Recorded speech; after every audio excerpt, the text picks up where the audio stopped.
If you own a property and have a second mortgage on it, and if you want to keep this property and get rid of the second loan, attorney Shaw Parali can help. Call 510-742-5887.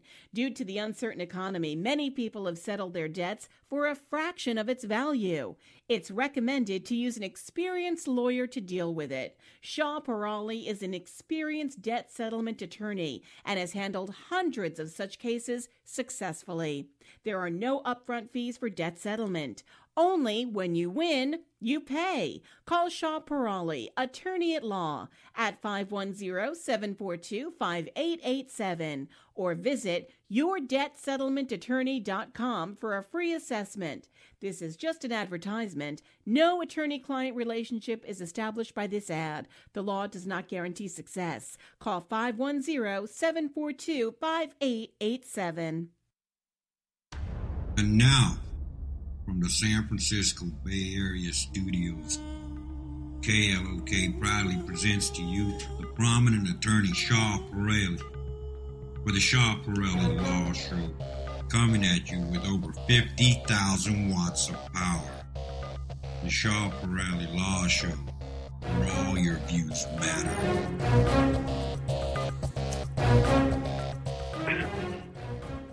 Hello everybody. Assalamu alaikum, sastakar, namaskar to all the listeners. This is attorney Shaw Parali for the Shaw Parali Law Show. And today I have on the board with me my friend Franco. Thank you, Franco, for being here. And we are going to discuss, of course, about immigration. Last week, we barely had a chance to take callers because we had attorney Sharif with us discussing about EB1A especially, and that was really a success. A lot of people loved it, and you can listen to it actually on our YouTube channel. Please subscribe. youtube.com/ShahParaliLaw, youtube.com/ShahParaliLaw, where sometimes, I will post stuff really on a very frequent basis. So today, anything I'm telling you, ladies and gentlemen, is for educational purposes only. You should not act or refrain to act solely on the information provided. You should contact an attorney if you have any questions. And Franco will let me know if we have any callers, but the number to the studio is 408-912-5565, 408-912-5565, and the number to our office is 510-742-5887, 510-742-5887, and today is March 29th, 2018, and this is the last show of the month. Of course, we'll be back next week, but if you're listening to that show another day, that means it's a recorded show. But right now we are live, and it's 10 a.m. Bay Area, and we are March 29th, 2018. So before I start, I wanted to talk about this publication from the American Immigration Lawyers Association, and what they call, I'm going to see if I can post that on our website soon, but it's a very, very good analysis. It's called Deconstructing the Invisible Wall. What they are basically analyzing is that although Trump has not built a physical wall in the U.S., he has actually built a wall in terms of policies, and they go and go on and on and on in listing that, including the travel bans, the visa screening protocols now that are in place, and also the screening. That means all those check inside the U.S., and the interview waiver program, which has been changed, and administrative processing, the 221G, and they also talk about the policies of making H-1Bs very difficult, and also making the computer programmer memo and those exorbitant RFEs. So they talk about all this, and I'm going to try my best to post that on our Facebook page, facebook.com/ParaliLaw, and you will have an idea. You can read it. Feel free, and it's really interesting because it covers all the issues. But I think we have one caller. Let me take the call, and then we'll take one issue at a time. This is Shaw Parali. You're live in air. Hi, I had a question regarding my perm process. So during the market test of recruitment, my employer said that they found a U.S. worker qualified, and because of that reason, they shut down my process. I wanted to see if there are any arguments I can make with my lawyer to make sure we can resume the process. No. In fact, this can backfire because technically they're supposed to hire that person. So I think if they found someone, then it is important that they either hire that person or they cancel the process. So you're better off than they cancel the process and they have to start over again maybe. Unfortunately, there's no way to deal with that because that's an internal thing, and if they try to bypass that person, that can have really, really bad consequences on their company and yourself. So there's no argument, unfortunately. Once they find the perfect match, you're pretty much done with that perm. You cannot really move forward. In fact, you're supposed to hire that person if you really need someone. So it becomes very, very tricky at this point, unfortunately. So when they say they found the person, they just found that person on paper. He wasn't called on site for an interview or even made an offer. So there could be a possibility that the person has, in the meantime, accepted another job or not interested in this salary. Yes, that's an option. Yes, that's pretty much. But usually the first round, if that person is qualified and they call them for that interview, they subject themselves with many issues. But usually when they find out, they should call for the interview. I thought they already did the interview and everything. So yes, they should do the interview and then decide, because that person might have everything on paper, but then they don't have the when they go for an interview. But the biggest problem they have when they do those interviews is how do they prove that they did everything properly? So the employers are kind of stuck. But to answer your question, yes, they should try to call that person first and then make a decision from there, because it's true that person might have already gotten a job, unfortunately. So give me a call. We can discuss it a little bit more private, and there's 510-742-5887, because these are very, very sensitive issues, though you don't want to kind of discuss those really publicly. So we can discuss, okay? Thank you so much. You're welcome. So, ladies and gentlemen, we are talking about immigration, of course, and that publication from AILA that it really covers all the issues that we have been facing actually in real terms, and it's not only us; it's happening to everybody. Sometimes employers or even candidates don't understand why this is happening. Why am I getting a second RFE? Why am I getting a third RFE? Well, now they're not asking that much. In the beginning, many of them were thinking, okay, the lawyer missed something.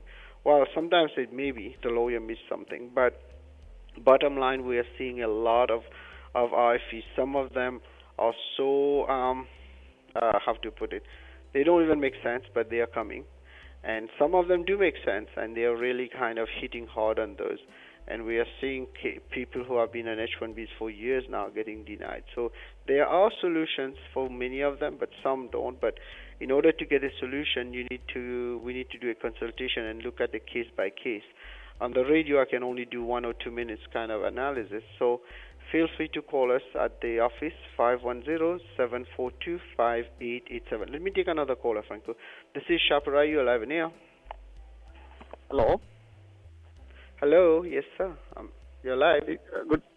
Good morning. So I have a quick question on the EB one. People are saying, like, I read some news about the current date is backdated. Is that right? Yes, it is. Not current, next month. So that means in 3 days it will be backlogged. But having said that, since the second chart is current, people will be eligible to file what we call their adjustment of status, probably with their EAD, but they won't get the green card. But last year too, the same thing happened, and it came back current, I think, in October. So I'm expecting it will come back current probably in October.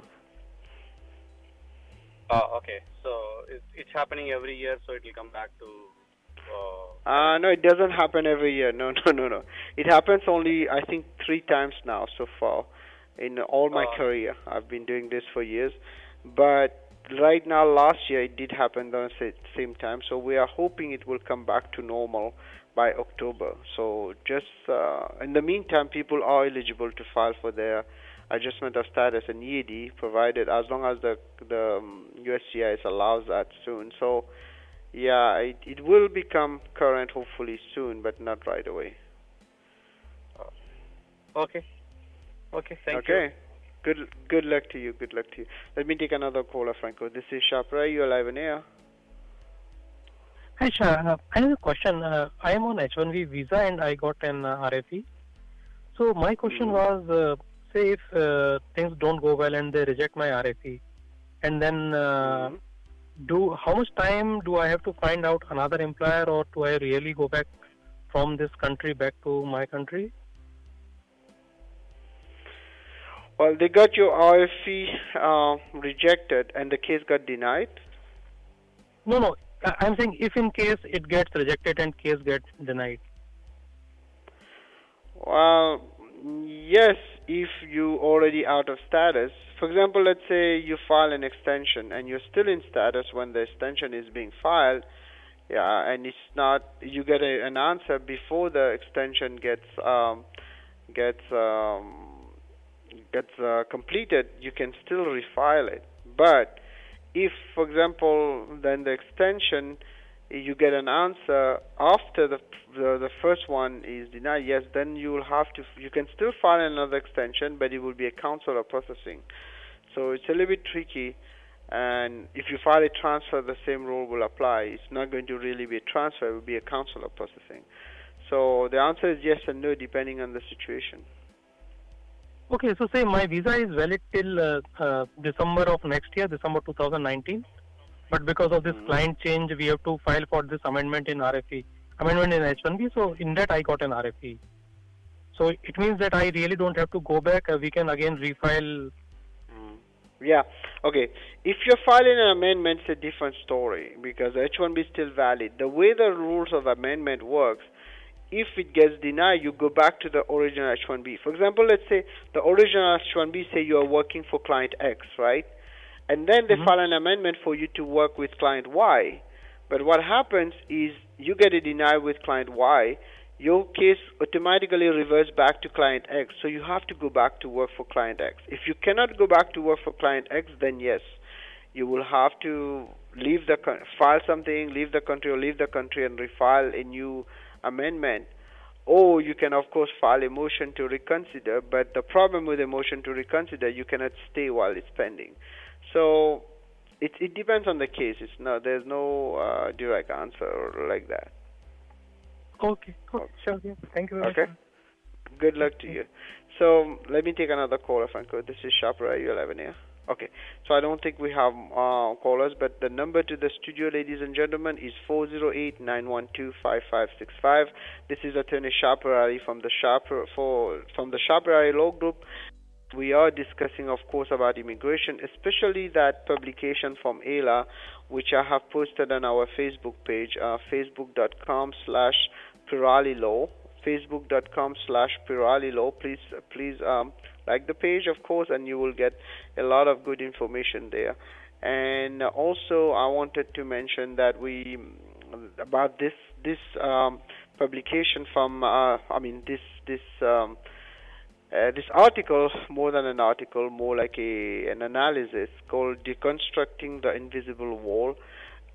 There are so many things in there that they have analyzed into the perfect. Basically, one is travel bans from people from certain countries of the world, and even though the court has been saying no many times, they've still been applying it a lot, and they have been scrutinizing really cases on immigration, especially people who go also outside to go for stamping.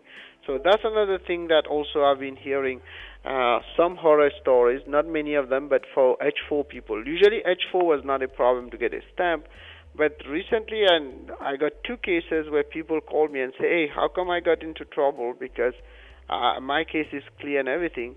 And they are. Amazingly, I don't know what they're getting on the H1, so they basically want the H1B to go there, etc., etc. So People are saying that, so I don't have confirmation except for my clients, but this is something becoming kind of common. So be careful when you go for stamping. What we are encouraging people to do is that unless it's necessary to go for stamping, don't go. Okay, unless it's necessary to go for stamping, don't go, because there are many issues. Now, if you have to go, of course, many people, I'll say majority are still getting approved, but still we have a little percentage of people who are actually suffering. So please be careful, and if you want a second opinion, call us 510-742-5887. The website to check, attorneyonair.com or piralilaw.com. Let me take another caller, Franco. This is Shah Pirali. You're live in air. Hi, Shah. I have a question about the 365-day rule for filing green card. Can you explain that can we still file for green card if there are less than 365 days remaining on the H-1B expiry in the 6th year? Yes. You can still file it, but it becomes difficult to get an extension based on the 365 days. What happens is that if you don't have 365 days, when you file and the case is pending, how are you going to stay here and ask for an extension of 1 year if you don't have 1 year to be able to show in there? So, but you can still file the case, but you will have to wait for the I-140 to be approved, then you can file the extension. Having said that, I've seen cases where people file within less than the 365 days, the case still pending, they are able to use that to get a 1 year extension. But this is not the general rule. It's recommended to file it within 365 days, although it is possible to file it after that, but it becomes a little bit tricky when you don't have the I-140 approved to get the extension. Okay? So if my H-1B is still is expiring, can I come on H-4 EAD for that time and still have 140 in process? That's what I recommend people to do. In fact, that's the solution. H-4 even without the EAD, I repeat that, H-4 even without the EAD is a dual intent visa. So it's not difficult to move to H-4 and then wait on that until it's approved. Then basically you attach, once your I-140 is attached, is approved, you attach your H-1B and you get for full 3 years, okay? And if you need help on that, just give us a call, 510-742-5887. Let me take another caller because I have a lot of callers waiting. This is Shah Pirali. You're live in here. Hello? Yes, Hello? sir. Go ahead. I have one question. So actually I had my first H-1B stamping from my home country like 3-4 years back. And so is it possible to go to Mexico for my H-1B renewal or new stamping? Yes, it is possible, but most of the time Mexico has an issue because sometimes they don't open it for H-1B. Canada does, and Jamaica I think does, but not Mexico all the time. So it's in order for you to make sure of that, double check with Mexico if you can go for stamping. But the law, in your case, you are allowed to go for a third-party country to get your stamp, okay? Okay, so it can be any country. It can be any country as long as you can get there legally, yes. Okay? Okay. All right, sure. Thank you. Okay, good luck to you. Let me take another caller. This is Shah Pirali. You're live in air. Hi, Shah. We are planning to travel to home country in July, and my son's passport expires in February. He is on H4. So, is it okay to have like 6-7 months of the old passport, or he should renew his passport before travel? Renew it, because what will happen when you come back, they will give you an I-94 up to the passport date, and then if you forget, you will see your son go out of status. It's not a good idea. So I recommend that you renew it. If you don't have time to renew, then when you come back, quickly renew it and file for an extension of his H4. So the best is to renew it now. By the time when you come back, you will have a longer time on his H4. Okay? Okay, got it. Yeah, thanks. Okay, good luck to you. Let me take another caller. This is Shah Pirali. You're live in here. Yeah? Yes, sir. You're live. Go ahead. Yeah, okay. So, I am Sumit. Just a minute. Hi. Hello. Yes, Are yes. you Go sure? ahead. We're listening. Yeah, this is Shah. Go ahead. Yeah. So I'm Sumit, and I have an H1, and my H1 extension is due in July. But my wife is also an H1, and she has I-140, and we are filing her extension right now. So can I file my H4, H1 to H4, and EAD, H4 EAD for future dated with her? So future, what do you mean future? For another date to kick in? At a later date? So like, my H1 is till July, and my wife... Yeah, no, I heard that. So you want to file it to kick in at a later date. Yeah, you can file that, but sometimes they make mistake. They will make it start right away. So the best is to file it, and then it will be pending anyway for around 90 days or 100 days. So that's pretty much the time you're going to get it anyway. So, and then if you want to come back to H1, you can always come back to H1. Okay. Okay. Let me take another caller, Franco. Hello. This is Shafirali. You're live in air. Hello. Hello. Hello. Let's move on to the next one. This is Shafirali. You're live in air. Hi. My name is Samya. I have a quick question. My brother is on L1 visa, and he is actually planning to get married, but he is actually applying for H1 visa. And the girl is on F1 visa, and he wanted to convert to L2. Is it possible to convert to L2, and once he gets his H1 visa, will she still be on L2? No. Because as soon as he transfers to H1, he will have to file an H4 for her.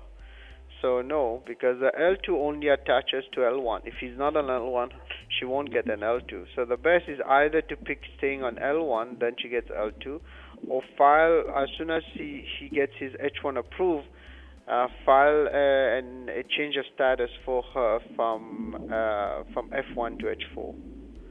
Okay, so if she's on F1 and she's on OPT, so will she be able to get back with the stamping, or will she have any kind of issues coming back to US? No, I didn't get your question. I thought your brother was an L1. Oh, okay. No. The girl is on F1 visa right now, and she's an OPT looking for a job. Okay. Well, it's very hard to answer this one. I have to know if the OPT will she be is able still to come her. back with the F1 visa? Probably not, unless she has an F1 already stamped on her passport. And if she's married, she's moving to H4. It's better she comes back on the H4 if your brother moves to H4, or she comes back on L2. But she can come, but it's a little bit tricky when it comes to OPT. She has to have the F1 stamp on her passport. And right now, if she doesn't have a job on her passport. Yeah, if she doesn't have a job, they won't let her come back. So be careful. Okay, but if she has a job, she can come back. Not always. Okay. Depends on a lot of factors. Right now, a lot of people are getting stuck at the airport. So be very careful when they're traveling, especially on OPT, okay? Call me if you want, and we can analyze in details, because the OPT is very, very tricky. 510-742-5887. Let me take another caller, Franco. This is Shapra. You're live in here. Hello? Okay, I lost this caller. Let me take another one. This is Shapra. You're live in here. Okay, so I apologize, ladies and gentlemen. What happened is that everybody called at the same time, and unfortunately it kind of clogged the line, and I cannot take too long in the answers. I'll answer you one question. I might be able to answer a little bit of the other, but I can give like 2-3. Let me take another caller. This is Shapra. You're live in here. Yeah, in the last visa bulletin, there was a big movement in the EB3 category. Do you have any ideas if we can see similar thing in EB2 also? I'll take that offline. No, I don't think so, because EB2 has a different. What has happened in EB3, many people have kind of opted out of it, especially from India. Most of them has a 4-year degree and the 5 years experience now, so they have moved. I doubt we will see a jump on EB2. I really feel sad about it. I've been fighting for reducing time. But the only good news is that we are not seeing a retrogression like we just saw in EB1. My forecast probably, maybe predictions I should call it, will be that there will be some movement, but not that much. As for EB3, we might see another jump because of the fact that they are not getting that many applications. So, unfortunately, I doubt it. I might be wrong, of course, but I doubt there will be a jump in EB2. Only thing I'm praying there is no retrogression. That's what is happening. Okay. Good luck to you. Let me take another caller. This is Shapra. You're live in here. Hello. Okay, so ladies and gentlemen, like I was mentioning, the problem we're having is that everybody called at the same time when I announce the phone number, and then we get clogged. Let me give the number again, 408-912-5565, 408-912-5565, and this is Attorney Shaparali for the Shaparali Law Show, and we are talking, of course, about immigration law, and more specifically, I'm talking about this pamphlet or article published by AILA, where they basically are analyzing all the problems that we are seeing with the Trump administration when it comes to immigration. So what they're saying here is, although he was not able to build a physical wall, he built an invisible wall. And how he built that is basically he made everything difficult when it comes to immigration, starting from the travel bans of Muslim countries, the screening process.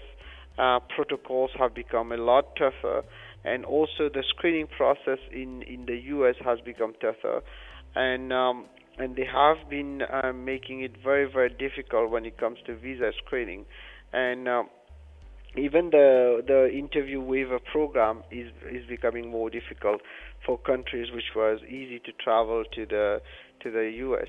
And of course, the famous thing of administrative processing 221G has kicked in, and what it has done is whenever they are not sure or they just don't want to give, they just issue the 221G, and by the time the biggest problem I see with 221G is not like they don't approve the case ultimately, but what happens is that they make people delayed so much that they end up by losing their jobs, and if you lose your job, then oops, too late. When you go for the interview again, the job is not there, then there's no H-1B, for example, or there's no L-1. So this is the part that is the worst. It's like kind of playing the system in a way that you end up by losing no matter what. So basically, like someone will say, the tail you lose and face you don't win. So it's pretty much like you're stuck right now. So then the other thing that this report kind of talks about is delaying of the international entrepreneur rule. This was a humanitarian guard rule which Obama was planning to pass, and which they have been fighting, and the court have been siding with the people. And I mean, not the people in terms of the government, but in terms of the of people filing. But this is another headache, another thing that is another problem. And of course, that famous memo that was issued in 2017 about the computer programmer, which makes it almost now impossible when it comes to filing under what we call computer programmer to get an H-1B. So it's very, very difficult. And also what they have done, they have restricted classification for economists from the TN visa. And that's another thing that they are talking about. And of course now they talk also about the H-1B third-party worksite memo. And that's another thing that basically they are saying the same thing that has been said before, except now they're siding with the side that it used to be, well, if you can prove that you have a job, third party is fine, and you don't need a letter, end client letter. But now they're saying without the end client letter, there's no proof you're really working for that third party, etc. So this is one example. And also they are planning, of course, they're trying to terminate the H4 EAD. That's another thing that has been covered pretty much on that report. And this report comes from AILA, American Immigration Lawyers Association, and I put that on my Facebook page on facebook.com/Pirali Law. Please like it, and then you will also find it there. And also they are talking about terminating or some programs like DACA, things like that, and of course TPS for many other countries. and some of them are slashing refugee admissions. And one thing very important, people didn't pay attention probably to asylum cases. What was happening, if you look at asylum cases, when we were filing asylum cases, it was taking almost 2 years to get processed. And in the meantime, people were getting a work permit. But guess what? Now what they're doing, the new cases that people are going to file, they're going to process them within 45 days or less than the 150 days. As a rule stand, if the government did their job in less than 150 days, and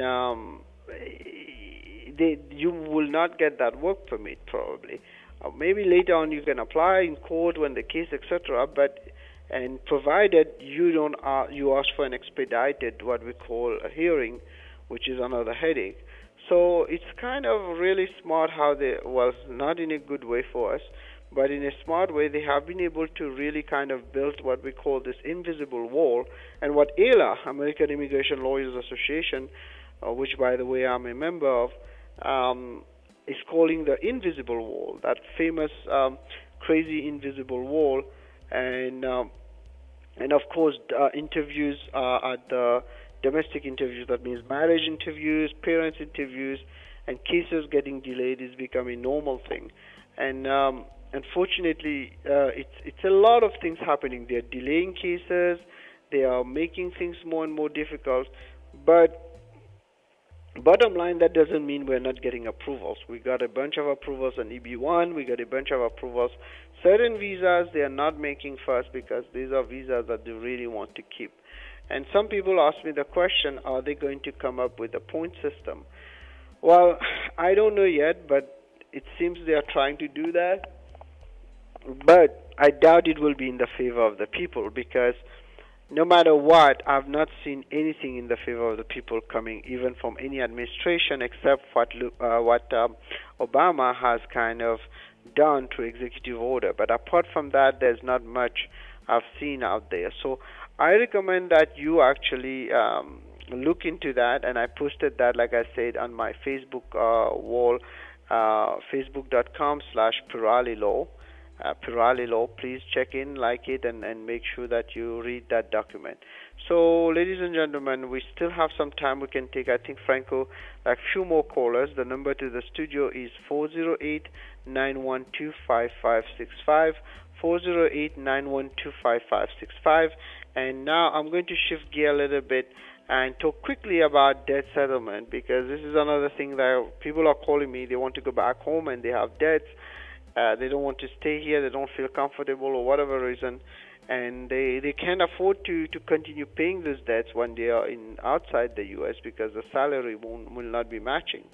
So in those cases and many other cases, of course, we can negotiate those debts and actually try to get rid of them for a fraction of its value. For example, you owe $10,000, we might be able to make it like maybe $1,500 or $2,000, and they get rid of it. And that's kind of an example. I'm not saying we can do exactly that. The other thing that I wanted to mention is also people who have second mortgages. Although right now this is not working well because houses are appreciating, so it's not really a good idea. But some people do have too much loans, even on a house which is not worth that much. So we can take care of the second mortgages for them, and that's a debt settlement also. And of course, now the other thing that we see in debt settlement of people who have been sued and they lost their cases, and they are trying to request the money, and that's kind of difficult on them. We can negotiate this, because remember, once they sue you and they win, no matter how they win, either by default or you went to court, what happens next? They have pretty much they can file that judgment and request that they basically levy your paycheck. They can, they can garnish your paycheck, levy your bank account, and put lien on your properties, and that's a part which is very, very tricky. And again, ladies and gentlemen, we still can take some callers right now. The number to the studio, 408-912-5565, 408-912-5565. And I wanted to elaborate a little bit on this publication or this report coming from AILA, the American Immigration Lawyers Association, where they pretty much kind of they pretty much cover a lot of topics when it comes to the Trump administration, including the H-4EAD, including the H-1B, you name it, a lot of things right there. So I recommend that you have a look at it, and if you need help with any issues, feel free to give us a call at 510-742-5887, 510-742-5887, and we're going to take a quick break. And before I go, I just wanted to say that anything I'm telling you today is for educational purposes only. You should not act or refrain to act solely on the information provided. You should contact an attorney if you have any question. Thank you. This is Attorney Shaparali. We'll be back after those messages.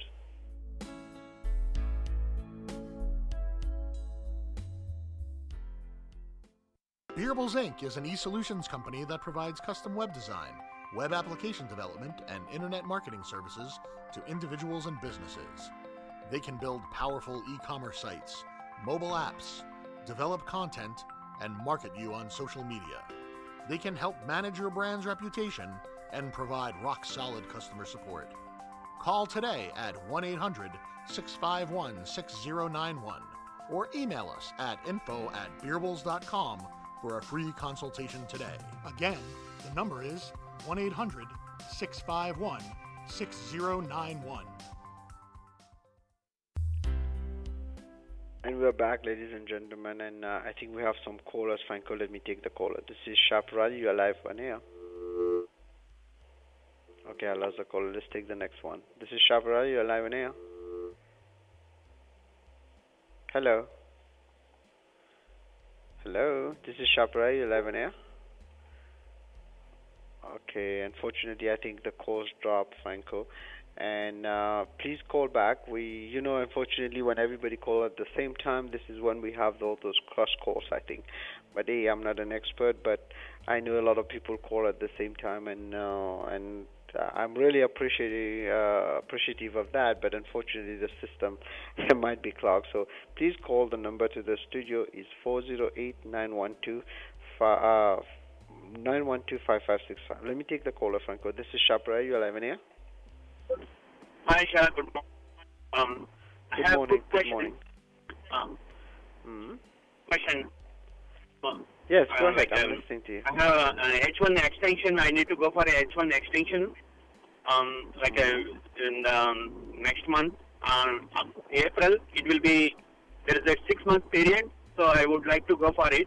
But what is your advice in the current situation? Okay. You are going for an extension, or you're leaving the country and coming back? I didn't get that. No, just extension. I have I have currently 797 is until October. So by April it will be 6 months due, so I can apply for an extension. So that's the plan. But what's your advice on that one? Currently I have I-140 with me. Well, I would recommend that you file for your extension as soon as possible, meaning within the 6 months. So go ahead and do that. And why would you not want to go for the extension? No, I will go for it. But currently people are saying that don't do the premium and go to normal, those type of things. Oh, you're talking about the premium or not? Well, you don't need to do the premium, because definitely premium will hit with an RFE, but just do it regularly right now. If there's a need to go premium, you can always upgrade it later. Okay? Okay, good luck to you. Thank you. Let me take another caller. You're welcome. This is Shaparali. You're live on air. Yeah, actually, I have a question. I got my I-797A up till December 2020, and I'm visiting for the visa stamping somewhere in New Delhi. So, what should minimum time I should have in my passport? Thanks. I will take answer offline. Thanks. Well, at least 6 months, but I will recommend having more, because they will stop everything by the date of the passport. So it's useless to just go for it. Don't have enough time. So have at least 1 year in the passport. Although as long as you have 6 months, they will probably allow you to do that. Sometimes even less they will allow you, but It's not worth it. If you're going for that interview, you might as well take advantage. So try to get your passport as soon as possible done, then you'll be fine. Okay? Okay, so let me take another call if I could. You're welcome. You're welcome. This is Shapra. You're live in here. Hi, Shaprali. My name is Kishore. Thanks for taking the call. I have a quick question on EB1. So, we have applied 140 and AOS together, and the 140 is approved in December last year, and AOS we got a RFE for medical and supplement J.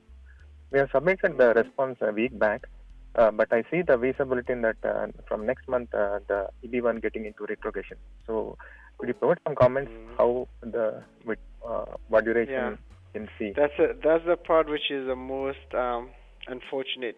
If within those next few days you are able to get it, then you get it. If not, you will have to wait for the dates to be current again. That's the part which is the most frustrating for people, because just close and then suddenly there's a retrogression and your green card is not issued. So until the dates come back current, unless they issue it in the next two days, you will have to wait until it goes back current again for them to give you a green card, because that's a retrogression. That's a retrogression. That's what it does. Okay. Okay. Any forecast? I mean, just how it will be. Yeah, I was talking about that. I think it will come back in October, just like last year. On October, it will come back as current, but I'm not sure. But I'm pretty sure. I'm not sure, but I'm kind of optimistic it will happen this way. Okay. Thank you very much. Okay. Good luck. And I don't know if I have more callers, Franco, but I don't think I have much time to take more callers. But let me kind of talk about a little bit about before I close on that publication or that report that came from ELA.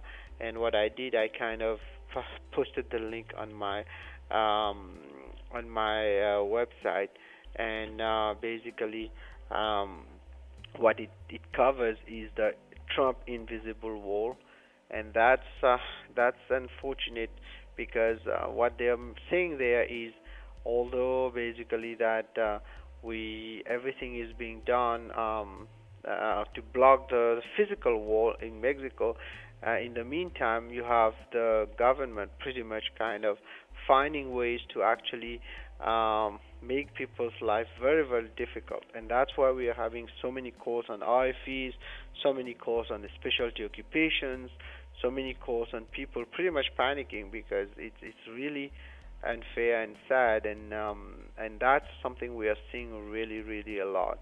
I mean, basically, you're having people on cases where they have been in H-1B for almost now 9 years, maybe 10 years, and suddenly they find themselves saying, hey, your position doesn't qualify for an H-1B, or this was missing, or that was missing. And it's a real nightmare, but as much as possible we fight them, and we are winning, but not always. So it's a little bit tricky, because they are pretty much following the law. All they are doing is just using the same law against the people, although sometimes they're not really following the law, but that's kind of a questionable situation. So the best is to read that report, and actually what I did, I put on my website, I put it there, a link to it, and it's on attorneyonair.com, attorneyonair.com. I also put it on the Facebook page, so please check it, Facebook/Pirali Law. Please like it there, so that, because sometimes I update those. Now it's so busy that it's very hard to just get things moving, writing a full article sometimes, but I try my best. And also, if you need help, of course, with any immigration matter, whether it's family petitions, marriage petitions, H-1B, L-1 transfer, or not L-1 transfer, but H-1B transfer, L-1 visa, L-2 visa, but especially for EB-1, EB-1A, EB-1B, EB-1C, because these are, even though there's a retrogression, you will still probably get what we call the work permit. I say probably because we have to wait kind of the publication from USCIS, but we already know, if you look at the visa bulletin, those dates are current on the second chart, which means you are eligible to file for the adjustment of status, and also file for your EAD, and of course your reentry advance parole. So we highly recommend that doesn't encourage you to file your EB1, because no matter what, EB1 will still go faster than the EB2 probably. And if you match it like last year, the EB1 retrogressed to 2012, I think, and moved back to the current situation. So make sure you just don't give up. And if you need help doing your EB1, our number is 510-742-5887. And of course, I discussed a lot about EB1 last week. We discussed a little bit about national interest waiver. So I wanted to let you know that we've been doing a bunch of those. And although you don't get a green card with it, but the I-140 that you get from it can give you a lot of advantages. Number one, it's a self-petition on national interest waiver. That means you don't have to wait for an employer. And number two, if you need an I-140 fast and you qualify for national interest waiver, that I-140 can help you actually to get extended on your H-1B, etc. And if you think you might qualify, please give us a call, 510-742-5887, 510-742-5887.